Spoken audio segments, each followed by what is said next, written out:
కన్యా రాశి వారికి ఈ వారంలో 5 గ్రహాలు అనుకూలంగా ఉన్నాయి. ఎక్కువ సుఫలితాలను, లాభాలను మీరు అందుకునే పరిస్థితి కనిపిస్తుంది. వృత్తి, ఉద్యోగ, వ్యాపారాల్లో కూడా మంచి అభివృద్ధిని, పదోన్నతిని అందుకుంటారు. జన్మరాశిలో చంద్రుడు సంచరించడం వల్ల మీకు రావాల్సినటువంటి ఆదాయం కానీ, లేకపోతే శుభవార్తలు కానీ అందుకుని సంతోషంగా కాలం గడుపుతారు.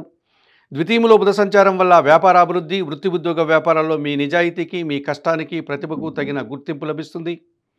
షష్టంలో రాహు సంచరించడం వల్ల గట్టి పోటీని ఎదుర్కొంటారు. ధైర్యంగా చేసే కార్యక్రమాలంతా కూడా మంచి ఫలితాలను ఇస్తాయి. విదేశీ వ్యవహారాలు కానీ, నూతన వ్యాపారాలు కానీ అనుకూలంగా ఉంటున్నాయి. లాభంలో గురువు సంచరిస్తున్నాడు. వ్యాపారాభివృద్ధి బాగుంటుంది. కుటుంబంలో శుభ కార్యక్రమాల నిర్వహణ ఆనందదాయకంగా ఉంటుంది.